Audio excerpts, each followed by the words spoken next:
Bom dia e bem-vindos à teleconferência da JSL para a discussão dos resultados referentes ao terceiro trimestre de 2021. Estão presentes hoje conosco os senhores Ramon Alcaraz, diretor-presidente da JSL, e Guilherme Sampaio, CFO e diretor de Relações com Investidores da JSL. Neste momento, todos os participantes estão conectados apenas como ouvintes, e mais tarde iniciaremos a sessão de perguntas e respostas quando mais instruções serão fornecidas.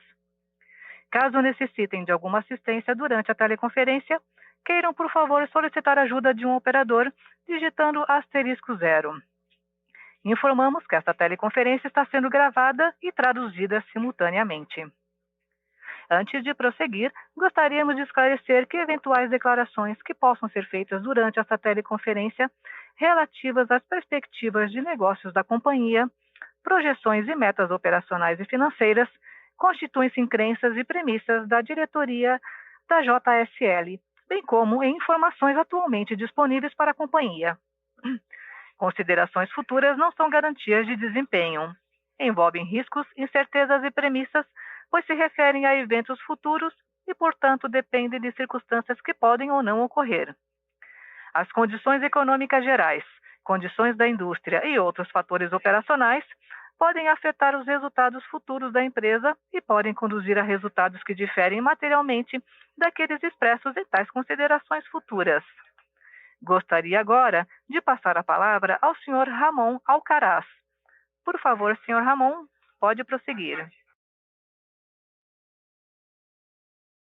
Bom dia, senhores e senhoras. Estou aqui com muito prazer, fazer os destaques do terceiro trimestre de 2021 da JSL. Já antecipo que foi o melhor trimestre da nossa história. Tivemos uma receita líquida de serviços de 1,2 bilhões, 74% em relação ao mesmo trimestre de 2020. EBITDA de 198 milhões, 68% em relação ao terceiro TRI de 2020. Lucro líquido recorde de 83 milhões, 5 vezes o lucro líquido do terceiro trimestre de 2020. Um ROIC de 2 dígitos, 12,3, considerando os últimos 12 meses. Temos novos contratos fechados nesse trimestre de 1,2 bilhões. Isso significa 30 milhões de receita mensal adicional para os próximos 41 meses, prazo médio desses novos contratos. 6% adicional na receita bruta para os meses seguintes. Temos outros ótimos destaques. Alongamento da nossa dívida para 6,4 anos, o que nos dá um fôlego de fluxo de caixa. Fechamento da aquisição da Transport Marvel, nossa última empresa adquirida. Perspectiva de neutro para positivo no rating de crédito corporativo da JSL pela S&P Global. Isso demonstra a boa percepção do mercado em relação aos nossos números atuais. Ficamos entre as 10 melhores empresas para se trabalhar pela Indeed, o que nos orgulha bastante. Indo para a página seguinte, temos a demonstração do nosso crescimento. Tivemos um crescimento orgânico combinado de 17% em relação ao terceiro TRI de 2020, sendo 15% da JSL especificamente e 23% das empresas adquiridas, o que demonstra que temos adquirido boas companhias que vêm melhorar ainda mais o nosso portfólio. Se somarmos o primeiro, o segundo TRI e o terceiro TRI, já temos 3,7 bilhões em novos contratos celebrados apenas esse ano, com um prazo médio de 46 meses. Isso dá um adicional de 80 milhões de receita mensal, ou 15% de aumento de receita para os meses seguintes. E aqui não estamos considerando reajustes que serão naturalmente negociados nos contratos atuais. Importante destacar que 65% desses novos contratos é cross-selling, ou seja, contratos nos clientes existentes, o que demonstra o bom relacionamento que temos nos clientes atuais. Outro destaque importante é que quase 50% desses novos contratos são de operações dedicadas, aonde temos uma garantia de faturamento, estamos dentro do processo produtivo do cliente, 21% é de distribuição urbana, ou seja, o last mile, 15% armazenagem e 16% transporte de cargas. Na página seguinte, detalhamos os resultados do terceiro TRI. Vou passar a palavra para o Guilherme Sampaio, que irá falar sobre os ótimos resultados de EBIT, EBITDA e lucro líquido do terceiro TRI, mesmo num cenário de alta de inflação dos nossos principais insumos. Guilherme, por favor. Obrigado, Ramon. Bom dia a todos. Vou falar aqui um pouco mais sobre os números da JSL, que sem dúvida a gente tem muito orgulho de apresentar, pela transformação que a gente tem vivido nesses últimos trimestres. A receita líquida fechou em 1,2 bi, 74% maior que o terceiro TRI do ano passado, já tendo aqui 4 das 5 aquisições que fizemos nos últimos 12 meses, exceto pela Marvel, que só temos 2 meses, dado que o fechamento aconteceu no dia 30 de julho. Além da consolidação, eu destaco, mesmo comentário que o Ramon fez, o crescimento orgânico dessas companhias, que foi de 17% ano contra ano no combinado desses números. Mas, melhor que a receita são os resultados, que demonstraram uma resiliência muito importante frente a essa alta de insumos que temos vivido nos últimos trimestres. Só para vocês terem uma referência, colocamos aqui abaixo do gráfico da receita a inflação dos nossos principais insumos. Combustível subiu 47% ano a ano, peças 30%, pneus 25%. E aí, se vamos para o nosso resultado, fechamos o trimestre com um resultado operacional de 137 milhões, uma margem de 11,9%, que significa uma expansão de 2,1 pontos percentuais em relação ao TRI passado e 2,3 pontos percentuais em relação ao terceiro TRI do ano passado. Isso mostra a nossa capacidade de focar na eficiência operacional e no trabalho de manter o equilíbrio dos nossos contratos. O EBITDA fechou o TRI com 198 milhões, 68% a mais que o terceiro TRI de 2020, e retomamos a margem para cima de 17%, mesmo com a inflação ainda pressionando nossa base de custos. Aqui, para deixar o número limpo do crédito de PIS e COFINS, já mostramos os números sem esse efeito, como apresentamos no TRI anterior. O lucro líquido fechou em 83 milhões, mas aqui temos um benefício de 18 milhões de reais de imposto de renda, que também se refere ao crédito de PIS e COFINS que registramos no trimestre anterior, que eu explico melhor no release. Sem esse benefício e fazendo o mesmo ajuste pelo impacto dos PPAs que fizemos nos trimestres anteriores, o lucro líquido chega a 68 milhões, 5,8% de margem líquida, que significa dizer 4 vezes maior que o terceiro TRI do ano anterior e 50% a mais que o segundo TRI desse ano. Indo para o slide 5, trago como fechamos nossa estrutura de capital.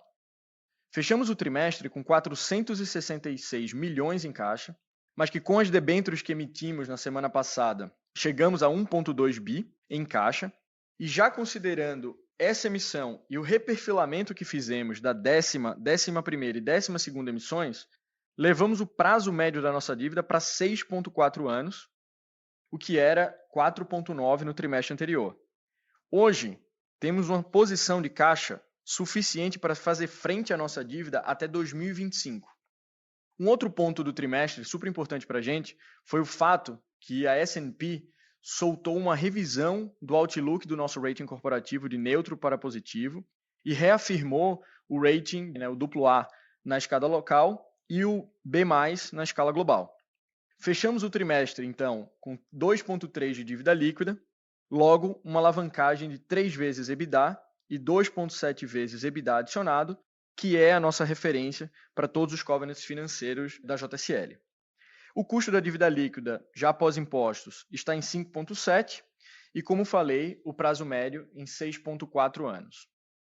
Indo para a próxima página, mostra o nosso CAPEX, que fechou nesses 9 meses em 384 milhões de líquido e 448 milhões considerando ele bruto, sendo que 270 milhões, ou seja, 60% do CAPEX bruto, foram executados no terceiro trimestre. Muito desse CAPEX está relacionado com a implantação do 3,7 bilhões de novos contratos que o Ramon mencionou e que fechamos no período, e pela renovação da frota da Rodomeu e da Marvel, que passaram a fazer parte da JSL nesses últimos meses. A venda de ativos no TRI foi menor que o ano passado, muito para suportar o aumento de demanda que temos sentido dos nossos clientes. tem um outro ponto muito importante que eu queria destacar sobre a nossa base de ativos. Temos tido uma valorização sem precedente nesses ativos e, olhando para o terceiro TRI, tivemos 27% de resultado na venda. Logo, se eu aplicar essa margem na nossa base de ativos líquidos, e aqui quando eu falo líquidos eu falo caminhão, cavalo, carreta, veículos leves, máquinas, equipamentos, a gente teria um potencial de valorização dessa base de 530 milhões. Se a gente comparar esse número com a minha despesa financeira, né, com 155 milhões de despesa financeira que a gente teve nos últimos 12 meses, a gente teria um colchão de 3,4 vezes para suportar o aumento da despesa financeira futura pelo aumento da Selic. Com isso, eu posso dizer que a gente está numa situação muito robusta para continuar acelerando o nosso plano de crescimento orgânico e por aquisições. Com isso, volto a palavra para o Ramon para falar um pouco mais sobre os resultados dos nossos programas de ESG e os comentários finais. Obrigado a todos. Ramon. Obrigado, Guilherme. Agora destaco o que temos feito em EASG. Projeto Mulheres, que já divulgamos no TRI passado, capacitando mulheres para o trabalho de motoristas carreteiros. Queremos, com isso, aumentar a nossa diversidade, mesmo em ambientes predominantemente até então masculinos. Por sinal, tivemos muito sucesso nesse recrutamento. Mais de 100 mulheres entraram no programa, sendo 12 contratadas e treinadas. Cultura de segurança zero acidentes. Temos investindo bastante tempo, bastante energia de nosso time na campanha de acidentes zero. Acredito que acidentes podem ser evitados através de processos seguros, educação, conscientização e cultura, e principalmente disciplina. Minha meta pessoal é acidente zero. Compromisso de redução do GE no Brasil. Assinamos o Empresários pelo Clima, nos comprometendo em conjunto com outras empresas com metas de redução de emissões. Hoje já temos frota própria, caminhões e cavalos, com a idade média de 3,9 anos, muito abaixo da média nacional de 14 anos. Recebemos pelo segundo ano consecutivo o selo Ouro no Programa Brasileiro GHG Protocol, que confere confiabilidade aos nossos inventários de emissões. Participamos de um projeto muito bacana, projeto Águas da Mantiqueira, projeto desenvolvido pela Fundação Toyota do Brasil, nosso cliente, e pela Fundação de Desenvolvimento de Pesquisa do Agronegócio, em que em cada empresa, participante se compromete com a restauração de 1 hectare de floresta em Sapucaí, Mirim, Minas Gerais. Concluindo, meus amigos, novo patamar da JSL. Tivemos o melhor resultado trimestral da história da JSL. Crescimento de 74% da receita líquida de serviços, ROIC de 2 dígitos, 12,3 nos últimos 12 meses, mesmo num cenário inflacionário atípico. Lucro líquido combinado nos últimos 12 meses de 290 milhões, quase 300 milhões, com impacto de 7 milhões de sinergias já capturadas nas aquisições realizadas. Forte expansão de demanda, principalmente nas operações dedicadas e distribuição urbana. E só estamos começando. Obrigado a todos pela atenção. Estamos agora à disposição para perguntas e melhores esclarecimentos. Muito obrigado. Obrigada. Senhoras e senhores, iniciaremos agora a sessão de perguntas e respostas. Para fazer uma pergunta, por favor, digitem *1. Para retirar a pergunta da lista, digitem *2. Nossa primeira pergunta é de Vitor Mizuzaki, do Bradesco BBI. Oi, bom dia, parabéns pelos resultados. Eu tenho 2 perguntas. A primeira com relação aos contratos Asset Light, vocês mencionam no release, que a gente consegue ver, a melhora TRI contra TRI, mas quando a gente compara no ano contra ano, a margem ainda está ali mais ou menos uns 120 bips abaixo do que foi em 2020. Queria entender se vocês poderiam comentar um pouco, quando que, nesse processo de negociação com os clientes, quando que a gente pode esperar que a margem deve voltar para o patamar acima de 15%. E a segunda pergunta com relação aos processos de M&As, se vocês poderiam atualizar como está o processo e se de repente a gente poderia esperar alguma transação ainda no quarto TRI. Obrigado. Bom dia, agradeço a pergunta. Bom, em relação aos contratos ou ao negócio satellite entre o terceiro TRI de 21 contra o terceiro TRI de 20. Vitor, os negócios satellite, eles têm vantagens e desvantagens, evidentemente. A vantagem de não ter grandes investimentos, mas tem como vantagem ter uma relação menos entrelaçada com o cliente. Então, num momento como esse de aumento de custos, você demora um pouco mais para renegociar reajustes, diferente do asset heavy, onde você tem contratos de longo prazo, com investimentos maiores e, consequentemente, regras um pouco mais bem estabelecidas quando acontece alta de insumos, como é o que a gente está vivendo. Uma outra questão que afeta um pouco a satellite a gente vive em alguns segmentos uma alta demanda de carga e uma oferta de caminhões que não necessariamente andam em conjunto, o que te força um pouco a ter que pagar um pouco mais em alguns casos. De qualquer forma, a diferença ela não é tão significativa, considerando que o aumento da receita ela é bem significativa. Estamos falando de quase 50%. De qualquer forma, a gente aí, nesses últimos 3 meses, principalmente, vem num trabalho bastante árduo de renegociação dos contratos a satellite com os clientes. Cada contrato é uma realidade, cada cliente é uma realidade, e temos conseguido bastante êxito. Então, a gente deve ter um retorno para as margens do terceiro TRI de 20 para o quarto TRI, é o que a gente espera. Em relação à sua segunda pergunta, em relação a M&A, né? Como é que está o pipeline? Então, Vitor, continuando aqui, a sua pergunta sobre M&A, a gente continua com a mesma estratégia já divulgada nos outros trimestres, em ter um crescimento forte orgânico e também inorgânico. No nosso pipeline de M&A, há várias negociações em andamento, algumas um pouco mais frias, outras mais quentes. Então, a gente deve aí, em breve, estar divulgando novas aquisições. Faz parte da nossa estratégia e não mudamos ela em nenhum momento. Espero ter respondido a pergunta. As duas perguntas. Tá ótimo, obrigado. A próxima pergunta é de Gabriel Rezende, do Itaú BBA. Oi, pessoal. Bom dia, parabéns pelo resultado. Aproveitando aqui o gancho na pergunta anterior, só nessa questão de margem, se puder fazer um follow-up, é evidente, né, essa melhora aí na comparação trimestral, uma melhora aí também no segmento de asset heavy na comparação anual, mas só queria entender, em um cenário de normalização aí da curva de custos, né, onde a gente para de ver esse movimento ascendente dos insumos, como que a gente poderia pensar uma margem sustentável para vocês, né? Então, enfim, vocês comentaram da margem voltando aí para o patamar do terceiro TRI do ano passado, agora já no quarto TRI, mas entender se a gente poderia pensar em aumentos reais aí de margem, pensando na estrutura de custos mais eficiente, as transações que vocês fizeram sendo consolidadas e as sinergias sendo capturadas, enfim, entender quanto que poderia ser essa margem num cenário normalizado. E aí uma pergunta adicional sobre esse valor que vocês mencionam, dos 529 milhões que poderiam ser travados com a venda desses ativos, né, pensando nesse cenário super positivo para a venda de seminovos.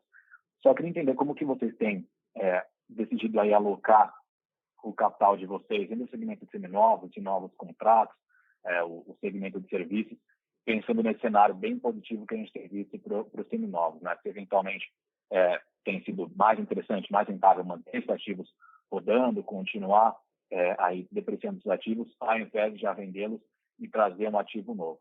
Enfim, entender como que pode ficar essa receita aí de seminovos para os próximos 3. Gabriel, bom dia, obrigado pelas perguntas. Bom, vamos falar um pouco de margem, né? Sempre é difícil falar de futurologia.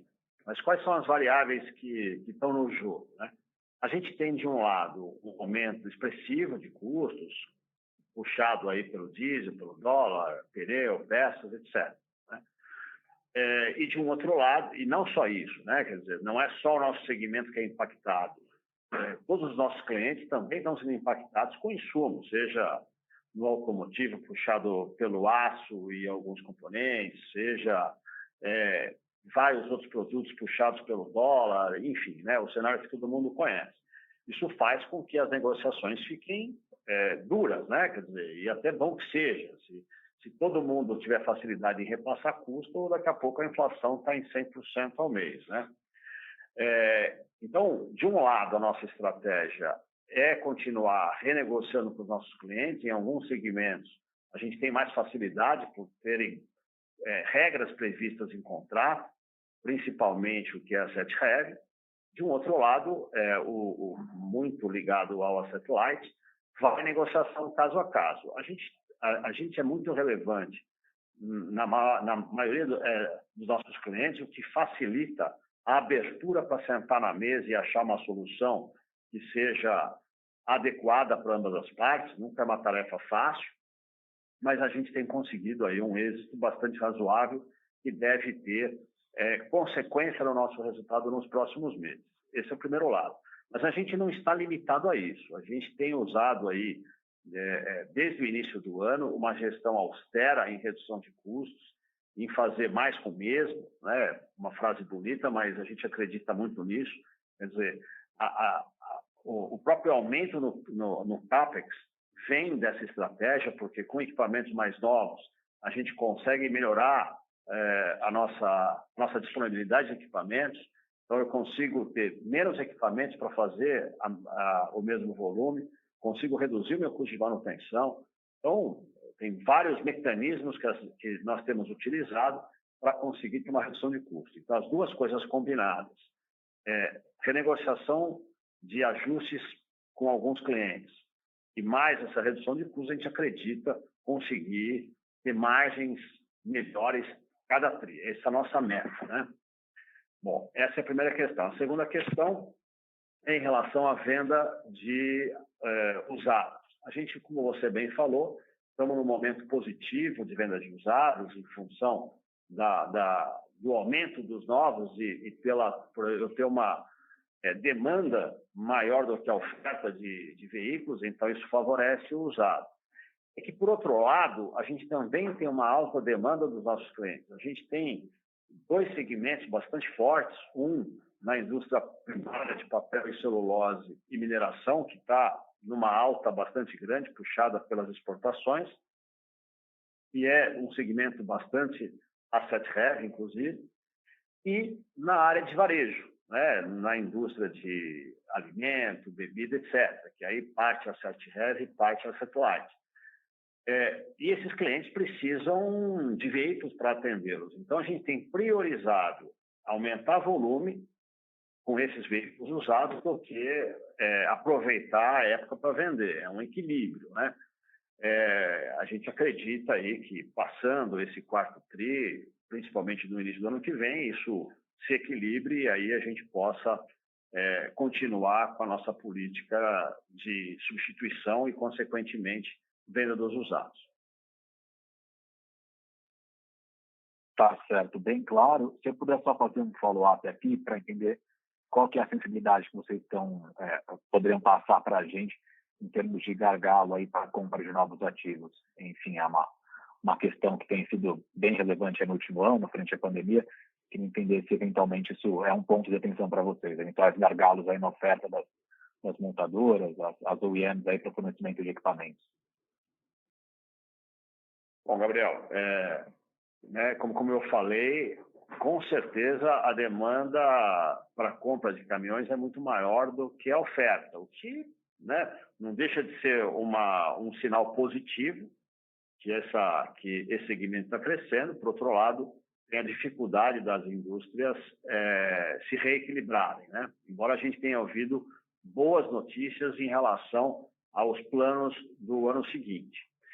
Como grupo, né, não só a JSL, como empresa de logística, é uma das maiores compradoras de veículos do Brasil, a gente tem também no grupo a Vamos, né, que também é uma outra empresa que demanda muita compra de veículos. Então, a gente consegue ter uma relação com as montadoras que nos beneficia, né? Então, se está difícil para nós, com certeza está mais difícil para os outros, né? É o que tem nos equilibrado, é nisso que a gente tem apostado. Tá certo. Obrigado. Obrigado você pela pergunta. A próxima pergunta é de Lucas Lage, da XP Investimentos. Bom dia, Ramon, bom dia, Guilherme. Obrigado por pegar minhas perguntas e parabéns pelos resultados fortes aqui no terceiro TRI. Eu estou com umas perguntas aqui para a gente discutir. Acho que a primeira em relação ao crescimento orgânico, né, que a gente viu esse aumento até mais forte aí do lado das empresas adquiridas, mas um crescimento também muito forte pela JSL sem as companhias adquiridas nesses últimos 15 meses, né? E acho que só para pensar um pouco em relação ao que seria, né, desses 17% orgânico consolidado e com as aquisições, o que seria reajuste de preço e volume, aqui para ter uma ideia do que seria crescimento orgânico de demanda também, né? Eu não sei se dá para pensar talvez um crescimento orgânico do EBITDA, né, entre as adquiridas e a JSL sem aquisições, enfim, alguma ideia nessa questão de rentabilidade também em relação a esse crescimento orgânico, né? E um outro ponto aqui, em relação ao backlog contratado ao longo desse ano, né, que a gente viu que uma grande parte, como o próprio Ramon falou ao longo do call, veio de clientes atuais. Mas teve bastante contato chegando ao fim ao longo desse ano, e aí grande parte dessas adições vieram de renovações de contrato de serviço, ou foram efetivamente novos serviços, né, incluídos aí na cadeia logística dos clientes? Acho que essa é a segunda pergunta. E se eu só puder abusar um pouquinho mais aqui, mas uma terceira, mas vocês falam lá no release em relação à redução de custos, né, que potencial aqui com as aquisições. Vocês conseguem dar alguma ideia de quanto tempo vocês esperam capturar essas sinergias remanescentes aqui das aquisições que vocês fizeram recentemente? Acho que são essas 3 perguntinhas aqui, pessoal. Parabéns de novo aí pelo resultado. Lucas, agradeço aí a pergunta e aos parabéns pelo resultado. Estamos realmente bastante felizes. Bom, vamos às suas perguntas. Espero não esquecer nenhuma delas aí. Falando primeiro do crescimento, né? Assim, quando a gente aqui, obviamente, está relatando aquilo que aconteceu, né? Ou seja, estamos olhando pelo retrovisor.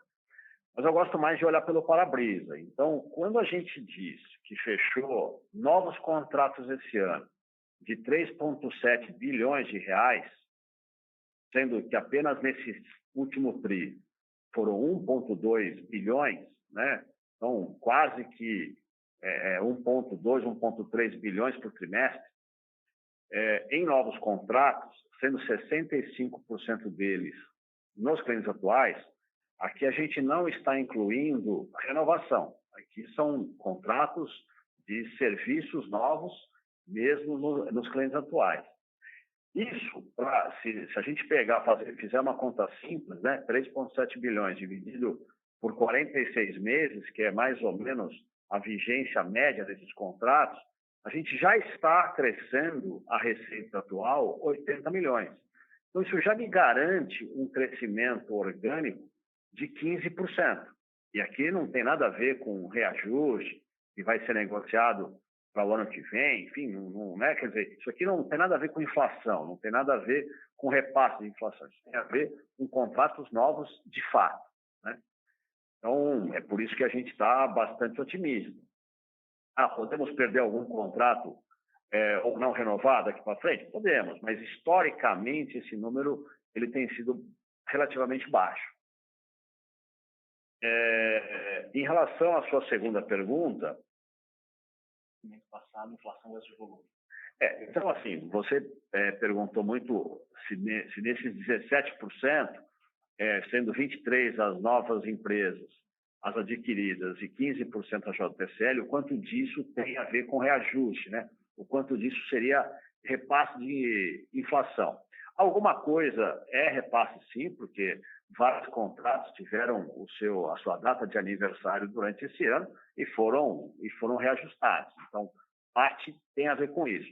Mas o maior reajuste que tem a ver com esse aumento de insumo, etc., como eu falei na outra pergunta, ele tem sido renegociado nos últimos 3 ou 4 meses. Então, eles têm o impacto menor desses 15% ou 23%. Então, eu diria aí que é uma parcela menor tem a ver com reajuste, uma parcela maior tem a ver, de fato, com novos negócios, com maior volume, como inclusive, o que eu citei para frente, né? A outra pergunta é em relação às sinergias, né? Quanto tempo a gente capturou? Vamos lá. A gente tem sido bastante conservador nisso, porque a vontade de capturar sinergias, que obviamente existem, ela é menor do que o medo de a gente estragar o que é bom, né? A gente tem adquirido empresas saudáveis, empresas com uma boa administração, e a prova disso são nos números. São empresas que têm um crescimento maior do que a própria JSL e, inclusive, resultados melhores, né? Por serem empresas mais especialistas, empresas focadas, né? E foi exatamente esse o fato que nos levou a adquiri-los. Então, o que a gente compra não é veículo, né? O que a gente compra é principalmente know-how e carteira de clientes. Então, a gente tem tomado muito cuidado para manter isso intacto. Por outro lado, a gente quer buscar sinergias. A gente tem começado pelo que é mais rápido, que é a troca de contratos de financiamento por juros mais baixos e alguns insumos que são comprados de forma centralizada, como pneu, como alguns benefícios, em alguns casos até combustível. Tem sinergias mais intrínsecas, né, que é compartilhamento de back-office, que é melhores práticas, que estão sendo estudadas. Algumas empresas vai ser mais fácil, algumas empresas vai ser mais difícil. A gente tem uma equipe da própria Simpar, inclusive, tratando isso paralelamente à nossa gestão da JSL, para buscar tudo aquilo que é possível.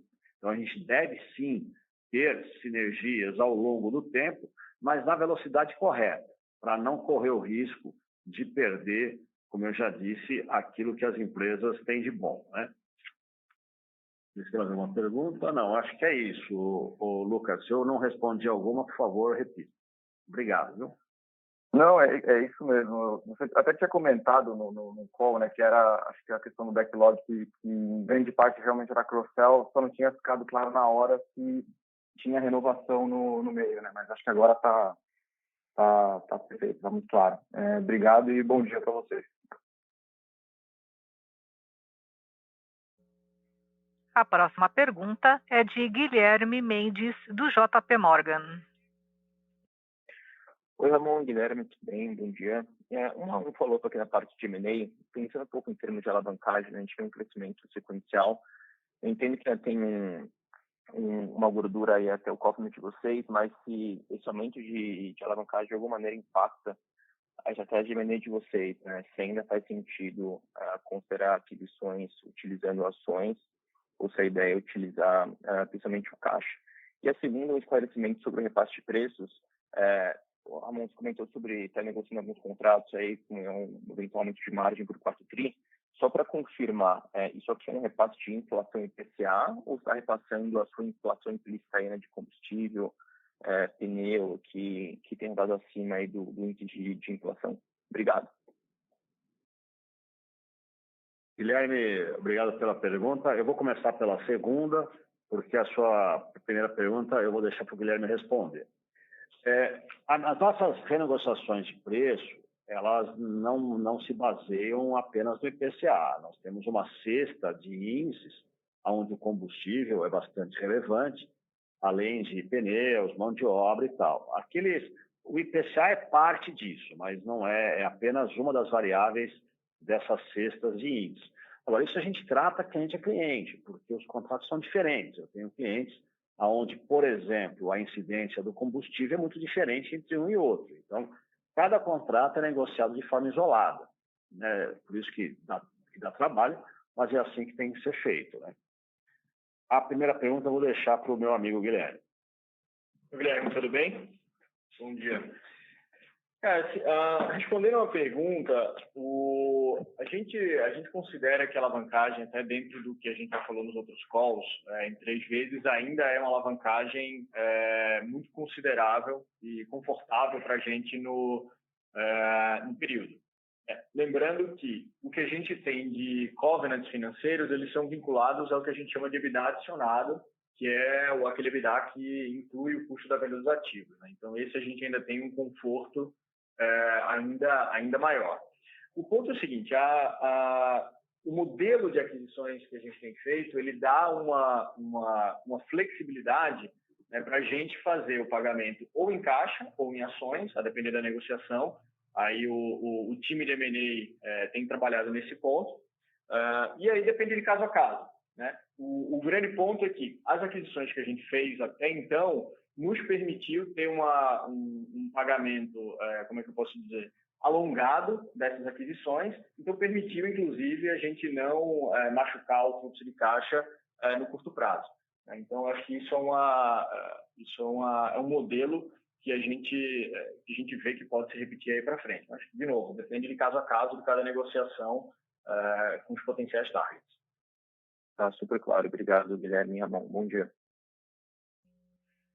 Senhoras e senhores, lembrando que para fazer perguntas, basta digitar *1. A próxima pergunta virá da webcast.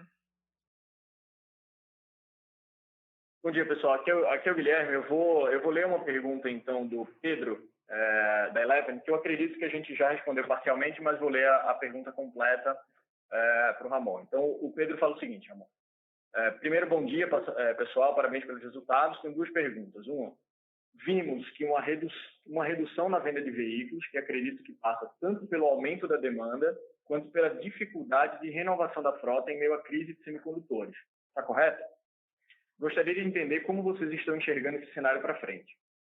E a segunda, com isso, devemos enxergar um aumento na idade média da frota e consequente aumento no custo de manutenção. Devemos esperar esse cenário enquanto a crise perdurar ou vocês devem repassar também esse aumento nos contratos já firmados? Bom dia, Pedro. Parte da pergunta eu já respondi, mas vou repetir, porque eu acho que a segunda parte é mais importante. Pedro, na verdade, a gente diminuiu a venda de ativos por causa do aumento de demanda. A renovação prevista está sendo cumprida, então não tem aqui uma estratégia de simplesmente alongar a vida útil, então não esperamos isso, até porque no nosso negócio o aumento de custo e de indisponibilidade ele é pesado, então não era essa a nossa expectativa. A gente simplesmente está garantindo a demanda de alguns contratos, aí sim alongando por alguns meses a vida útil de alguns equipamentos, combinando com a entrada de veículos novos. É importante salientar que a gente também divulgou um CAPEX 3 vezes maior que 2020, aí chegando a 400 milhões líquidos. Então, isso contrapondo qualquer alternativa de alongamento da vida útil dos nossos equipamentos. A segunda parte da pergunta é como é que a gente deve, se a gente espera algum tipo de aumento de custo de manutenção, dado o comportamento, dado esse cenário de manutenção dos ativos, etc. Então, reforçando, muito pelo contrário, esse CAPEX que a gente fez, o triplo do ano passado, é justamente para renovar parte das nossas máquinas e veículos pesados, principalmente, com o objetivo de reduzir o custo de manutenção e, principalmente, aumentar a disponibilidade desses veículos. Lembra que eu disse que uma das nossas estratégias, talvez até a principal, em relação a neutralizar o efeito do aumento de custos, é justamente a redução, a otimização de recursos, a redução de custos. Passa por essa estratégia a renovação de frota. Indo para a próxima pergunta, a gente tem uma pergunta aqui do Alexandre Kogak, da Eleven. Tá? Dos contratos assinados em 2021, houve uma representatividade grande de operações dedicadas. Esses contratos são relativos a expansões de capacidade dos clientes, ganho de mercado de competidores ou renovações?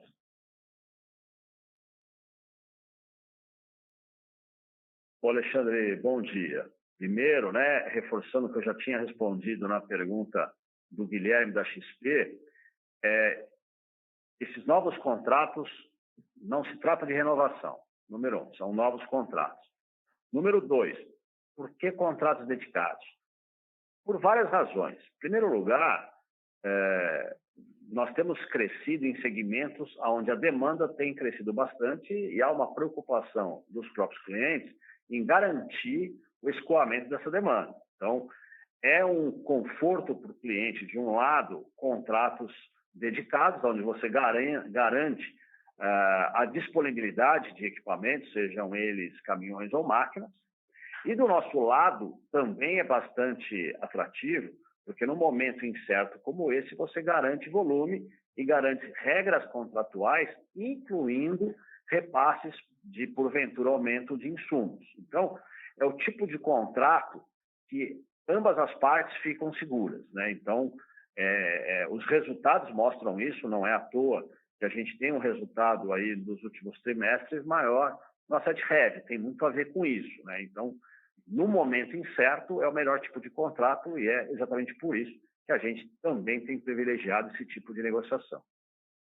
Só para complementar a pergunta, o Alexandre pergunta aqui ainda, a gente está vendo expansão de capacidade dos clientes ou a gente está ganhando market share dos nossos clientes, dentro dos próprios clientes?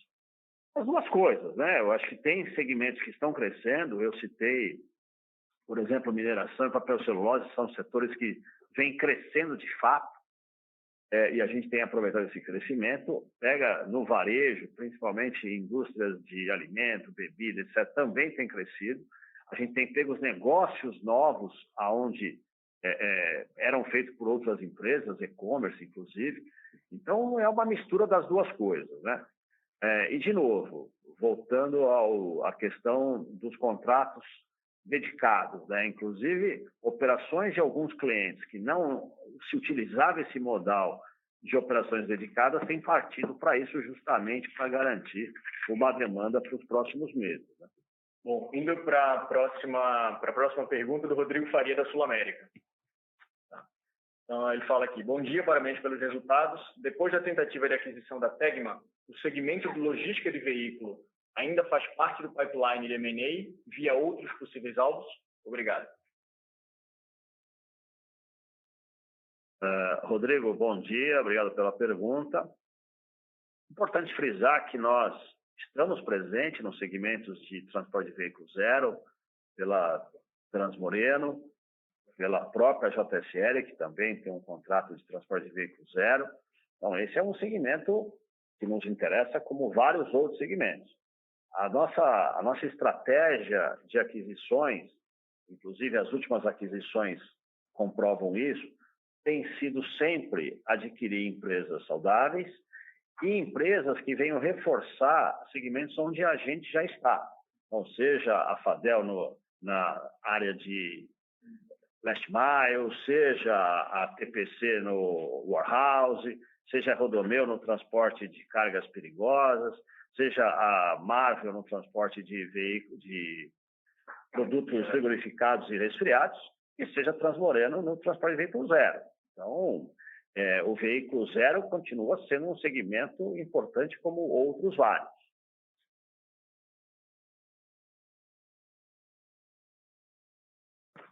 Esqueço que você está. A próxima pergunta vem da Heloísa Cruz, da Stochos. Qual share of wallet de vocês dentro dos clientes? Tipicamente, quem faz o resto, o que vocês não fazem? São outras transportadoras ou o próprio cliente?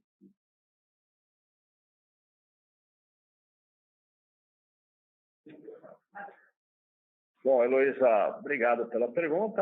Eu não consigo te responder essa pergunta de forma 100% assertiva, porque normalmente a gente não tem esse número disponível. O que eu posso te dizer é o seguinte, em quase todos os nossos clientes, nós temos um market share bastante representativo, para não dizer o maior, né? Até porque seria de fato esperado, sendo nós o maior operador logístico. Então, sempre acreditamos que há espaço para crescer nos clientes. Prova disso é os 3,7 bilhões de novos contratos, sendo que 65% deles é cross-sell. Então, acho que não sei se eu respondi 100% a sua pergunta, mas é isso. A próxima pergunta vem do Cláudio, um acionista da companhia. Parabéns pelo resultado. Ainda existe a possibilidade de aquisição da Tegma? Cláudio, obrigado pela pergunta e obrigado por você ser acionista, né? Cláudio, como eu disse, dentro da nossa estratégia de M&A, tem vários segmentos sendo cogitados, tem algumas negociações quentes, outras frias. A gente continua na nossa estratégia. Bom, a próxima pergunta do Danilo, também investidor, pessoa física. Pessoal, sou investidor da companhia e parabéns pelos resultados. Gostaria de saber um pouco mais em detalhes em relação à expansão internacional das operações nos próximos trimestres e anos. Obrigado. Danilo, bom dia. Parabéns para nós, né, como acionistas, né? Que bom que a gente está vendo o nosso negócio crescer. Danilo, dentro da nossa estratégia de crescimento orgânico e inorgânico, está a internacionalização. Vale dizer que a gente dobrou o nosso faturamento, por exemplo, nas operações dedicadas do Paraguai, como exemplo. Crescemos o transporte para Argentina e Chile, desde a aquisição da Marvel. Dobramos o contrato com uma indústria automotiva com exportação para Argentina. Estamos negociando contratos de importação, inclusive, de veículos zero pela Argentina, de alguns dos nossos clientes desse modal. Estamos para anunciar, provavelmente já anunciamos no próximo trimestre, uma nova operação dedicada, inclusive em país fora da América do Sul, quer dizer, saindo, né, da nossa geografia mais próxima. Então, faz totalmente parte da nossa estratégia a internacionalização. E a próxima pergunta é do Pedro Henrique Ferreira. Parabéns pelos resultados. Se possível, gostaria de entender um pouco mais as iniciativas de tecnologia da companhia. Há desenvolvimento de iniciativas de software de otimização dentro de casa? Há possibilidade de aquisições nesse sentido? Pedro, bom dia, obrigado pela pergunta. Sem dúvida nenhuma, a tecnologia faz parte da nossa estratégia e forte. Aí tem várias frentes, né? Por exemplo, temos dentro de casa o desenvolvimento do EJSL, que é, na verdade, uma transformação nos nossos sistemas de gestão. Temos, como já anunciado, inclusive, no outro trimestre, em versão beta, o nosso aplicativo, que tem por finalidade a interação dos caminhoneiros agregados, cliente, demanda de carga, JSL, etc., que inclusive também desenvolvimento interno. Sem dúvida, estudamos outras formas de implementar tecnologia, seja ela com sistemas prontos, e temos visto algumas tecnologias que estão aí no mercado, e por que não uma aquisição? Está dentro da nossa estratégia de M&A, como já citei, inclusive de outros vários segmentos. A tecnologia é, sem dúvida nenhuma, um caminho super importante para nós.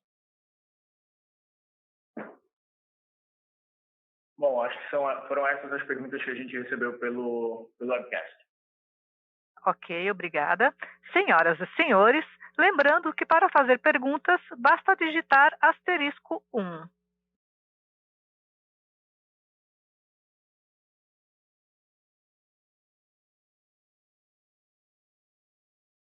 Não havendo mais perguntas, gostaria de passar a palavra ao Ramon Alcaraz para suas considerações finais. Por favor, senhor Ramon, pode prosseguir. Bom, senhoras e senhores, muito obrigado aí pelas perguntas, muito obrigado aí pela paciência em nos ouvir e, muito mais do que isso, muito obrigado em acreditar na empresa, né? A gente acredita aí que fez um trimestre bastante positivo, mas isso é só o começo da nossa escalada. A gente, embora contente, está muito longe de estar satisfeito. A gente está sempre insatisfeito e sempre buscando melhorar os nossos resultados, né? Então, a gente vive num cenário atípico e conturbado, não só no Brasil, mas no mundo. mas a gente acredita que com as ferramentas e com as estratégias corretas a gente consiga ir contornando e, inclusive, aproveitando as oportunidades, né? Já dizia aí um empresário que eu admiro muito, que o meu medo na crise é não aproveitar todas as oportunidades que ela oferece. E é assim que a gente vem desempenhando aqui o nosso papel, não só eu, mas todo o time da JSL. Então, como recado final, a exemplo do Cláudio, aí, que é o nosso acionista, provavelmente alguns que perguntaram também, então continuem apostando na empresa. Estamos aqui para trabalhar, eu, o Guilherme e todo o time, para cada vez entregar melhores resultados. Muito obrigado.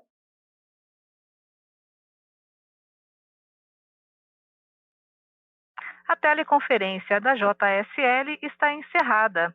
Agradecemos a participação de todos e tenham um ótimo dia.